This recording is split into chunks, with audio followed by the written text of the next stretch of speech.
Hey guys, welcome back the video. आज हम लोग की काफ़ी बड़ी प्रॉब्लम के बारे में बात करने वाले हैं, जो कि है अकाउंट फ्रीज की। तो हम लोग आज क्या क्या बात करेंगे। सबसे पहले हम लोग बताएंगे अकाउंट फ्रीज होता क्या है, और अकाउंट फ्रीज से अब अगर हो गया है तो क्या क्या प्रॉब्लम आती है। ठीक है, ये बात करेंगे। और साथ में ये बताओ कि कैसे आप लोग बच सकते हो अकाउंट फ्रीज होने से।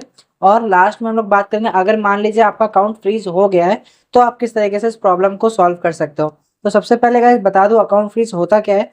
तो बेसिकली जब आप लोग यूपीआई पेमेंट कर रहे होगे किसी दुकान पे या फिर कहीं भी, तो आप लोग को एक पॉपअप शो करेगा कि यहाँ पे आप लोग का पेमेंट फेल हो गया है। तो नॉर्मल केसेस में क्या होता है कि जो आप लोग का पेमेंट होता है वो आप लोग को तुरंत मिल जाता है, 1 से 2 मिनट में रिफंड हो जाता है। अगर नहीं होता है तो वो क्या करते हैं, वो 3 से 5 दिन के बिजनेस डेज के अंदर वो रिफंड हो जाता है, विड्रॉल आपको वापस मिल जाता है। ठीक है, रिफंड हो जाता है। तब भी नहीं होता है तो आप लोग गाइस एक कस्टमर केयर में बैंक वालों से बात करते हो, और वो आप लोग को बताते हैं कि आपको एक कंप्लेंट करनी पड़ेगी कैशबैक की। वो आप लोग को वापस पैसा मिल जाएगा। ठीक है, लेकिन प्रॉब्लम क्या आती है कि जब आपका ये सब चीज़ें काम नहीं आती है, आप लोग अपना बैंक की ऐप में मोबाइल फ़ोन में चेक करते हो, तो वहाँ पे आपको एक ऑप्शन मिलता है लीन का। लीन लग जाती है और इससे आप पता चल जाता है कि आपका अकाउंट फ्रीज हो चुका है। ठीक है, वरना एक और तरीका है, जब आप लोग बैंक जाओगे तो आप लोग स्लिप लगा करके पैसा चाहोगे कि पैसा मेरा विड्रॉ हो जाए। ठीक है, तो आप लोग जैसे ही विड्रॉ करोगे तो वहाँ पे बैंक वाले आप लोग को मना कर देंगे कि हम लोग को आगे ऊपर से ऑर्डर आया है कि हम लोग आपका बैंक अकाउंट अब फ्रीज कर चुके हैं, और वो जब तक कि मेरे पास वापस कंप्लेन वहाँ से नहीं आएगा, ऑर्डर नहीं आएगा, तब तक हम आपका बैंक अकाउंट अनफ्रीज नहीं कर सकते हैं। तो ये प्रॉब्लम ये गाइस यहाँ पे आती है। ठीक है, अब आप क्या करोगे, आप लोग का काम है कि आप लोग उससे जब बैंक में पूछोगे तो वहाँ आप लोग को बताएगा, एक लीन अमाउंट दिखाएगा, आप लोग एक एंट्री दिखाएगा जिसके अंदर लीन अमाउंट लगी होगी 1200 रुपए की, 200 रुपए की, 500 रुपए की, 100 रुपए की, 50 रुपए की, 1000 की, 10,000 की, 5,000 की, 50,000 की, 1 लाख की, जितने की भी वो लीन लगी होगी वो उस पर डिपेंड करता है। और इसका कोई मतलब नहीं है कि आपके बैंक अकाउंट में कितना पैसा है। फॉर एग्जाम्पल 5,000 रुपीज़ है, बट आप आपको लीन लगा खाली 100 रुपीज़ पे, तो ऐसा नहीं कि आप बाकी 4,900 रुपये निकाल सकते हो, नहीं निकाल सकते हो। आप उस बैंक से 1 भी रुपये नहीं निकाल सकते हो, चाहे आप वो एनईएफटी कर लो, चाहे वो आरटीजीएस कर लो, या फिर आप लोग जो है जो यूपीआई कर लो, या फिर आप लोग किसी भी तरीके से पैसे आप लोग उसको नहीं निकाल सकते हो। तो जब आप लोग उससे बैंक का जो आदमी होगा उससे जब बात करोगे, तब आपको पता चलेगा कि वो आपको कहेगा कि देखो, वो एक पेपर देगा आपको, जिसके अंदर एक ईमेल का स्क्रीनशॉट होगा, जो कि एक कहीं थाने से यहाँ पे आपके खिलाफ एक एफआईआर हुई है, उस एफआईआर की कॉपी मिलेगी आपको। और वो आपको एक ईमेल भेजेंगे, अगर भेजेंगे तो एक ईमेल भेजेंगे कि आपका बैंक अकाउंट फ्रीज हो चुका है। ठीक है, तो ये फिर आप लोग समझोगे, और फिर यहाँ पे आप लोग को एक थाने का नाम लिखा हुआ होगा। उसके बाद आप लोग को पता चलेगा कि यहाँ पर आप लोग का बैंक अकाउंट फ्रीज हो चुका है, और इस थाने से यहाँ पे आप लोग को रिपोर्ट, यहाँ पे एक एफआईआर दर्ज हो चुकी है आपके खिलाफ। ठीक है, अब आप कहोगे कि हमने तो कोई जो है गलत काम किया नहीं है, तो हम लोग का बैंक अकाउंट फ्रीज क्यों हुआ है। ठीक है, तो बेसिकली जब आप उस थाने वाले से आपको कांटेक्ट करना पड़ेगा, पूरी बात समझानी पड़ेगी कि भैया मैंने कुछ गलत काम नहीं किया है। तो दो सिनेरियोज हैं, आपको क्या करना होगा, आप लोग उस थाने का जो है उस थाने का गूगल पे जाकर के नंबर निकालना पड़ेगा। आप लोग उसको फोन करोगे, उनको मैसेज करोगे, एप्लीकेशन करोगे ऑनलाइन, लोगों को ट्विटर पर टैग्स करोगे कि जो बड़े बड़े लोग हैं उनको टैग करोगे, नीचे अपनी एप्लीकेशन का फोटो अटैच करोगे। ये सब चीज़ें आप पूरे प्रोटोकॉल करोगे, तब जाकर के आपको जो है उनसे कांटेक्ट होगा। ठीक है, अब मैं बताता हूँ आप लोग को ये बैंक अकाउंट फ्रीज होता क्यों है बेसिकली। फॉर एग्जाम्पल कई सारे दुनिया में कई सारे लोग हैं जो कि बैंक ट्रांसफर करते हैं। ठीक है, तो आप लोग भी जानते हो। फॉर एग्जाम्पल एक बंदा है जिसका नाम है जैसे मान लो ए आदमी है और एक बी आदमी है। ठीक है, तो जो ए बी आदमी है वो क्या है, वो एक स्कैमर है।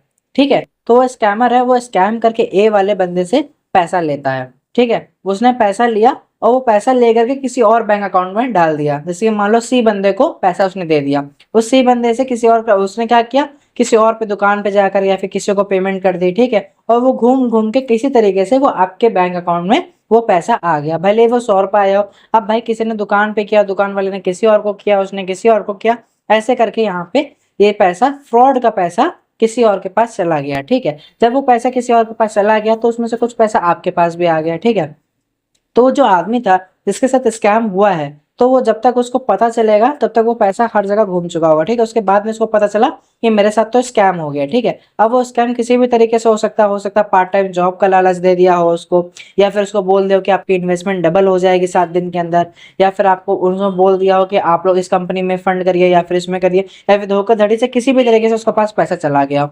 तो वो ए बंदा जो है जिसके साथ स्कैम हुआ है, वो अब थाने में जाएगा और रिपोर्ट लिखाएगा कि भैया मेरा मेरा ये पैसा हुआ है। तो वो बैंक वाले क्या करेंगे कि जिसका अकाउंट में पैसा गया है, वो उस अकाउंट में के खिलाफ एक एफआईआर कर देंगे, और एफआईआर में एक जो है बैंक को एक ईमेल भेजेंगे कि भैया ये पैसा जिसके जिसका अकाउंट में गया सबका पैसा कर दो फ्रीज। सबका पैसा फ्रीज हो गया तो जितने जिसके अकाउंट में गया वो सब फ्रीज होता है, चाहे 10 रुपए हो, चाहे 1000 रुपए हो, चाहे 100 रुपए हो, 5 लाख हो, उससे का फर्क नहीं है। जो वो मेन आदमी है उससे जो फ्रॉड होता है वो काफी बड़ा अमाउंट का फ्रॉड होता है, 1 लाख, 2 लाख, 50,000, 10,000, 20,000 ऐसे। और जो टुकड़ों में पैसा बढ़ता है वो होता है 500, 600, 700, 800, 1000 ऐसे करके फ्रॉड होता है। ठीक है, तो वो आपके पास पैसा आ गया है, वो किसी तरह से आपका फ्रीज हो गया है। ठीक है, तो वो जो बंदा है वो आपने तो उसके साथ स्कैम नहीं किया। ठीक है, तो ये पूरा आपको पूरा फाइलिंग करनी पड़ेगी, यूपीआई के ट्रांजैक्शंस की पूरा स्टेपलर करके पूरा एक फाइल बनानी पड़ेगी, अपने आधार कार्ड डॉक्यूमेंट्स वगैरह लगाने पड़ेंगे कि मैं जेन्युइन आदमी हूँ, मैंने ये सब काम नहीं किया है।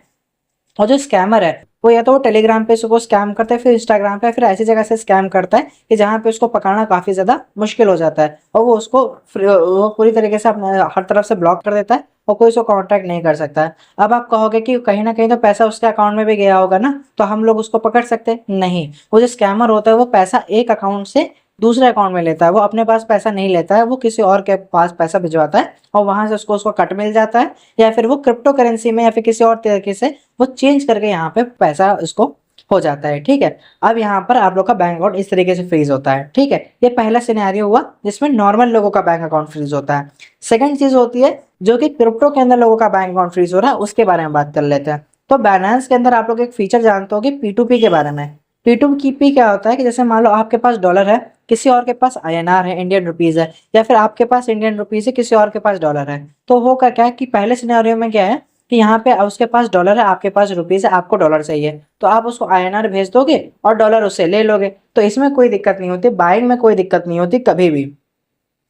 लेकिन जब ये प्रॉब्लम तब आती है जब आपके पास डॉलर हो, आप डॉलर किसी को सेंड करो, बदले में यहाँ पे वो आपको INR में रुपए दे। अब वो जो INR में रुपए दे रहा है, अब वो पता नहीं वो कहाँ से ला रहा है, कहाँ से नहीं ला रहा है, उसने कहीं फ्रॉड करके तो वो पैसा नहीं कमाया, या फिर कहीं गलत काम करके तो पैसा नहीं कमाया है। तो आपके पास वो पैसा आ जाता है और वो पैसा डॉलर आप उसको भेज देते हो, तो बदले में क्या होता है कि कहीं ना कहीं से कंप्लेन होकर के जो आई होती तो आपका अकाउंट में पैसा आया, तो आपका अकाउंट कर दिया जाता है फ्रीज। ठीक है, ये दूसरा सिनेरियो हो गया जब आपका बैंक अकाउंट फ्रीज होता है। तो एक और सिनेरियो है कि यही P2P के अंदर क्या होता है कि जो वो आदमी है, वो सामने वाला आदमी जो आप लोग को डॉलर बेच रहा है, वो जो आदमी है, हो सकता है वो हो सकता है कि वो जो है वो हो, क्या मालूम, जो है जेन्युइन आदमी हो, इनोसेंट आदमी हो, उसने कुछ गलत काम ना किया हो, किसी और के थ्रू पैसा आया था वो ब्लॉक हुआ। बट अगर ऐसा भी हो सकता है कि वो आदमी खुद फ्रॉड हो। ठीक है, वो क्या करे कि वो आप लोग को पैसा, वो आपको डॉलर भेज दे। ठीक है, वो जो है क्या करे, आपसे डॉलर ले लेगा और वो पैसा खुद नहीं भेजेगा, वो किसी स्कैमर के थ्रू आपके पास पैसा भिजवा देगा। तो आपके पास तो पैसा आ गया, आप तो ये चेक करो कि पैसा आया कि नहीं, आप खुश हो। बट पैसा कहाँ से आया? दूसरे बंदे पे आया जो कि स्कैमर है। तो आप जब भी उसको दिखाओगे कि ये बंदे ने मेरे साथ किया, इसने पैसा भेजा, तो नाम डिफरेंस होगा या फिर कुछ ना कुछ आइडेंटिटी डिफरेंस होगी, हो सकता है नाम सेम हो, सरनेम अलग हो, या फिर सरनेम सेम हो, नाम अलग हो, ऐसा करके कुछ डिफरेंस हो सकता है। तो इसलिए आप उसको खिलाफ एफआईआर नहीं कर सकते हो, क्योंकि वो पैसा आपका किसी और बंदे से आया। इसलिए यहाँ पे आप लोग पूरी तरीके से फंस जाते हो और आपका बैंक अकाउंट फ्रीज हो जाता है। अब अनफ्रीज कराने के यही तरीके मैंने आप लोगों को बताया कि आप पूरा डॉक्यूमेंटेशन करके फाइल बना के रखो। पुलिस जब भी आपके पास खिलाफ आती है, उसके खिलाफ जो है कंप्लेन होती है आपके खिलाफ, तो आप ये सब चीजें उनको दिखाओ, पूरी PDF बनाओ अच्छी सी, और उनको दिखाओ कि ट्रांजेक्शन जो हुए हैं जेन्युइन हुए हैं मेरे, और मैं किसी भी तरीके से फ्रॉड का बंदे से नहीं जुड़ा हूँ। जिसके साथ फ्रॉड हुआ है उस बंदे से आप लोग बात करने की कोशिश कर सकते हो, उससे बात कर सकते हो, वो आप लोग को जो हो सकता है हेल्प करे, आपकी प्रॉब्लम को समझे। और कई सारे केसेस में ऐसा भी होता है कि वो जो आपका जितना भी लीन अमाउंट है, जो कि आपका पैसा आपकी मेहनती कमाई है, वो भी आप लोगों को हो सकता है उस बंदे को देना पड़े, ताकि वो जो है आपके खिलाफ जो FIR है उसको पीछे ले ले। ठीक है, ये आपको कर सकते हो। बट कभी कभी क्या होता है, जैसे मान लो आपके 1000 रुपए पे लीन लगी है, तो आप कहोगे मेरे से 1000 रुपए ले लो और अपनी कंप्लेन वापस ले लो। बट वो क्या करेगा, वो कहेगा कि नहीं, मेरा 3 लाख रुपए का जो है फ्रॉड हुआ है, तो मेरे को 3 लाख रुपए दो, तभी मैं कंप्लेन वापस लूंगा। तो ये सारी प्रॉब्लम होती है आपके और उसमें। लेकिन आप लोग इसमें क्या कर सकते हो, आप जो थाना जो इंचार्ज है उसको अपनी पूरी प्रॉब्लम समझा सकते हो, सारी चीजें अपनी फाइलिंग करके उनको दे सकते हो। और अगर वो इंसान जो पुलिस वाला है, जो कि काफी कम चांसेस हैं उसके कि वो एक लॉयल हो, अच्छा बंदा हो, वो आपकी हेल्प कर देंगे, वरना ज्यादातर केसेस में वो पैसे ही ले लेते हैं आपसे, और ऐसे अकाउंट अनफ्रीज नहीं करते जब तक आप उनको पैसे ना दो। चलो हम लोग एक अच्छा सिनेरियो लेके चलते हैं कि वो एक जेन्युइन बंदा है, तो वो आपकी पूरी बात सुनेगा और बाद में ये जो है ये सारी चीजों को सॉल्व करेगा। ठीक है। लेकिन इसके लिए एक प्रॉब्लम होती है कि आप लोग जब उसको ऑनलाइन जब बात करते हो तो पुलिस वाले जो हैं वो उनको ऑनलाइन काम करने की ड्यूटी नहीं मिलती है। जो ड्यूटी होती है उनकी, उनको ऑनलाइन काम करने का फ़ोन पे बात करके या फिर फ़ोन पे ईमेल भेज फ़ोन पे फ़ोटोज़ भेज के व्हाट्सएप पे बात करके नहीं होती है। वो आपको अपने थाने में बुलाएँगे, कहेंगे कि आप लोग मेरे थाने पे आ जाओ और वहाँ पे आकर के बैठ कर के सामने बात करते हैं, तभी उनको भरोसा होगा, ठीक है। तो फिर होगा क्या प्रॉब्लम कि जब भी आप जो है यहाँ से जाओ उसके पास आप लोग को जाने के लिए क्या करना होगा, जैसे मान लो आपकी कंप्लेन है वो कलकत्ता में हुई है और आप जम्मू एंड कश्मीर में रहते हो, पंजाब में रहते हो, ये करीब जो डिस्टेंस करीब 1000 किलोमीटर है, 2000 किलोमीटर का है, तो गाइस आप लोग को प्रॉब्लम हो जाएगी कि आप लोग वहां तक जा ही नहीं पाओगे, आपके खिलाफ कंप्लेन हो जाएगी। तो ये सारी प्रॉब्लम होती है और आप लोग को वहां जाकर ही प्रॉब्लम सॉल्व करानी पड़ेगी, अदरवाइज सॉल्व नहीं होगी। और वो भी कोई पक्का नहीं है कि आप लोग जाओगे तो एक दिन में आपकी प्रॉब्लम सॉल्व हो जाए, आपको मल्टीपल टाइम जाना पड़ेगा। अगर मान लो आज आपकी बात नहीं सुनी गई तो आपको वहीं रुक के कल अगले दिन वापस पुलिस स्टेशन में बैठना है, उनसे बात करनी है कि ताकि आपको प्रॉब्लम सॉल्व हो जाए। जब तक आपकी प्रॉब्लम नहीं सॉल्व होगी तब तक आप वापस नहीं आ सकते, क्योंकि वापस आने का मतलब ये है कि आपको वापस फिर से जाना पड़ेगा जब भी वो बुलाएंगे। और जब तक कि ये चीज़ सॉल्व नहीं होगी तब तक कि आपका बैंक अकाउंट फ्रीज रहेगा, आप लोग एक भी रुपये से नहीं निकाल सकते हो। आप लोग यूट्यूब पे खुद सर्च कर सकते हो, कई सारे बंदों के साथ ऐसे ऐसे प्रॉब्लम हुई है और लोग बहुत ज़्यादा इससे परेशान हुए हैं। तो ये था बेसिकली इस प्रॉब्लम का। अब इससे बचा कैसे जा सकता है, ज़्यादा से ज़्यादा आप लोग जो P2P अगर करते हैं, आप लोग आपको डर है कि P2P आपको करते हैं, तो गाइस यहाँ पे आप लोग क्या कर सकते हो, आप लोग एक जेन्युइन वेरीफाइड बंदे से ही पेमेंट लो, जो कि भले आपको कुछ प्राइस कम दे, बट यहाँ पे गाइस आप लोग को पैसा जेन्युइन दे और आप लोग का बैंक अकाउंट फ्रीज ना हो, क्योंकि वरना बहुत सारी प्रॉब्लम आपको आप लोग फेस करना पड़ सकता है। थोड़े से लालच के चक्कर में आप लोग बहुत परेशान हो सकते हो। वरना गाइस आप लोग क्या करो, आप लोग जेन्युइन बंदे से पैसा लो, भले वो प्राइस आपको थोड़ा कम दे, 1-2 रुपए कम दे, बट गाइस वो पैसा आपको सेफ देगा, वेरीफाइड होना चाहिए।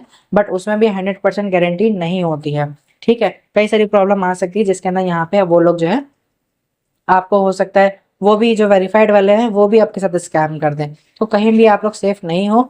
दूसरी चीज़ है, आप लोग जो है जो बंदे जैसे मान लो नॉर्मल जो आप लोग डर रहे हो, तो उसमें आपको क्या करना है, आप लोग को कोई भी ऐसे बंदे से पैसा नहीं लेना है जो कि यहाँ पे गैमलिंग का पैसा इस्तेमाल करता हो, या फिर इसका कोई भी रिलेटेड हो गैमलिंग में, या फिर जो बेटिंग साइट्स होती हैं उनसे विड्रॉल डिपॉजिट करता हो, उससे आपको कभी भी पैसा नहीं लेना है। उससे अगर पैसा लेना पड़ भी जाए तो आप कह दो कि भैया आप किसी और बंदे को कर दो, मैं उससे कैश ले लूंगा, या फिर आप किसी शॉप पे जा करके कैश करवा सकते हो। आप कैश ले लो, आपको थोड़ा जो चार्ज देना पड़ेगा वो दे दो, बट गाइस कभी भी यूपीआई पेमेंट बैंक ट्रांसफर मत करो, कभी कोई भी ऐसे बंदे जो कि गैमलिंग वगैरह करता हो, ठीक है। गाइस एक लास्ट में एक ऑप्शन आप लोगों के पास, सबसे बेस्ट ऑप्शन मैं आप लोग को देता हूँ। गाइस मेरी एक टीम है जो कि क्या करती है, हम लोग डॉलर्स को लेते हैं और बदले में उनको आईएनआर भेजते हैं। अब हम लोग ये कैसे कर पाते हैं, देखो हमारे पास क्या है, एक काफी बड़ी लोगों की टीम है, ठीक है, जिसके अंदर काफी सारे बायर, काफी सारे सेलर्स हम लोग को मिलते हैं, जिनको डॉलर में खरीदना होता है और या फिर डॉलर को सेल करना होता है। तो हम लोग क्या करते हैं, हम लोग लोगों से डॉलर्स लेते हैं और बदले में उन लोग को डॉलर प्रोवाइड कर देते हैं, ठीक है। हम लोग का रेट जो है वो मार्केट से थोड़ा कम होता है, बट गाइज हम लोग का जो पेमेंट होता है वो 100% सिक्योर होता है और सेफ पेमेंट होता है। यहाँ तक क्या हम लोग ये भी करते हैं कि एक बंदा है जिसको $100 खरीदने हैं और एक बंदा है जिसको $100 बेचने हैं, उन दोनों को आपस में कनेक्ट करवा देता है और उनका पेमेंट वेरीफाई करवाते हैं पहले, और उसके बाद ही आप लोग को पेमेंट भिजवाते हैं। जिससे होता क्या है कि दोनों तरफ की सेफ्टी रह जाती है, साथ में बैंक अकाउंट भी फ्रीज नहीं होता है। हमारे पास जो सोर्सेज हैं डॉलर के वो काफ़ी ज़्यादा जेन्युइन सोर्सेज है, जिसके थ्रू हम लोग को डॉलर भी काफ़ी बड़ी मात्रा में मिलता है, और हम लोग के पास कैश आईएनआर जो होता है वो भी हम लोग के पास बड़ी मात्रा में होता है, क्योंकि हम लोग के पास टीम है। तो हम लोग क्या करते हैं कि हम लोग डॉलर में आईएनआर को हम लोग जो है यहाँ पे एक्सचेंज करते हैं। आप लोग का फायदा क्या है कि सबसे पहले आप लोग एक जेन्युइन सोर्स मिलता है, साथ ही में आपके साथ कभी भी स्कैम नहीं होगा, 100% सिक्योर रहेगा। जितना आप लोग पेमेंट डॉलर दोगे उतना ही आप लोग को पैसा मिलेगा। कभी भी आप लोग के साथ किसी तरीके का स्कैम नहीं होगा कि आप लोग को डॉलर ले लिया गया, पैसे नहीं दिया गया, या फिर पैसा ले लिया गया, डॉलर नहीं दिया गया। ये ऐसा कुछ कोई भी जो है चीज़ यहाँ पे आप लोग को नहीं होती है, ठीक है। तो ये हम लोग का ग्रुप है, आप लोग चाहो तो बात कर सकते हो, इंस्टाग्राम पे बात कर लो। इंस्टाग्राम पे बात करोगे यहाँ पे आपको बेसिकली अपना फ़ोन नंबर भी प्रोवाइड किया जाएगा, जिससे आप लोगों को किसी भी तरीके की प्रॉब्लम ना हो। अगर आप आसपास होगे तो कैश में डील भी करवा सकते हैं हम लोग, ताकि अगर आपका बड़ा बजट है, प्राइस बड़ा है, 50,000 है, 1 लाख रुपीज़ है, 1,50,000 है, 2 लाख है, तो ऐसा जब होगा तो हम लोग कैश में डील करवा के आपके पास कैश भी भिजवा देंगे। जिससे क्या होता है कि आप लोगों को किसी तरीके की कोई प्रॉब्लम नहीं आती है। यहाँ तक क्या आपके बैंक अकाउंट में हम लोग बैंक से बैंक में जाकर के आपके नाम की स्लिप लगा करके बैंक में ट्रांसफर करवा सकते हैं। जिससे होगा क्या, ऐसे बहुत प्रॉफिट होगा आप लोग को कि बैंक डिपॉजिट पे यहाँ पे किसी तरीके का प्रॉब्लम आप लोग को नहीं देखने को मिलेगी। तो बेसिकली वीडियो थोड़ी लंबी हो गई है, आई होप कि आप लोग को कुछ समझ में आया होगा। मैंने यहाँ पे कुछ भी हेल्प करी हो, अगर आपको वीडियो अच्छी लगी है, मैंने आपको कुछ सिखाया है, तो प्लीज़ इस वीडियो को लाइक कर देना, इस चैनल को सब्सक्राइब कर देना, अपने दोस्तों को भेज देना जो भी क्रिप्टो से रिलेटेड, गैमलिंग से रिलेटेड या फिर किसी भी तरीके से यूपीआई पेमेंट करते हैं। मैं मिलता हूँ नेक्स्ट वाली वीडियो में, तब तक के लिए।